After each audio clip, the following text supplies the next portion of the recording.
Oh, usapang trabaho tayo sa Taiwan versus Pinas. Sabi ko sa bisip ko, pagkatapos ko sa ginagawa ko dyan, tumulong kami lagay ng mga ito. Oh. Di, tumulong na ako. Tumulong ako, matapos ko na. Ay, wala nang gagawin dito ba mga ito. Punta ako tumulong ako kay Kuya Ed. Ay, pintuan ka lang yata eh. Ang agpupunto kay Kuya Ed. Nung pa ako nakakita ko, bisip ko. Ay, siyempre, nakatulong na ako. Ang matulong na. Wala na ako. Bitong dyan ka naman. Sabi ko sa'yo, doon ka tumulong ka. Sabi ko kanina, tumulong ako dyan. Sabi ko na. Naipat ako dito na wala ng tamik dito. Sabi sa'yo, lipat ka na ulit daw. Pagpunta ka, ay wala na naman eh. Ay siya punta ka din, gagawa tayo ng higa ng kaso. Magkano rin? Magkano rate? Nasa ako 60 pa. 60,000 tapos hindi pa hassle sa trabaho. Eh sa Pinas, magkano isang buwan mo? Magkano? Kahit mag-overtime na mag-overtime.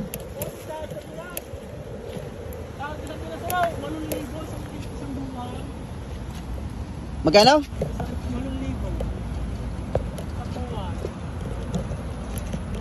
Diyan kaya mo yan?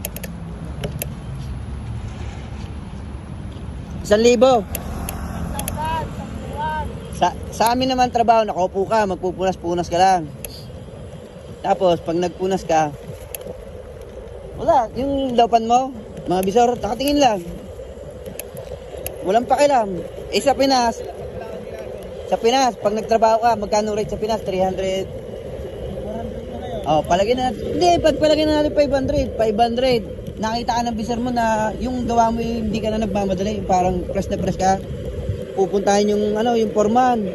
Sabi dagdagan ka ng workload kasi ang bilis mo talaw, kayang-kaya mo na. Putang edang yan. Pero yung sahod din na dagdagan. Bakit mag-overtime ka? Sagad-sagad overtime mo, wala rin naman. Ganoon. O dito sa Taiwan, hindi ka kailangan mag-overtime. Sabado linggo, pahinga, ayay, magbabantball, kakain. Sagad po ko, 1,000. Mutik din eh, kahit hindi mag-president sa higa. Kaya nga, Sabado at linggo, mag-iisip ka dito, ano kayo mabiling sapatos?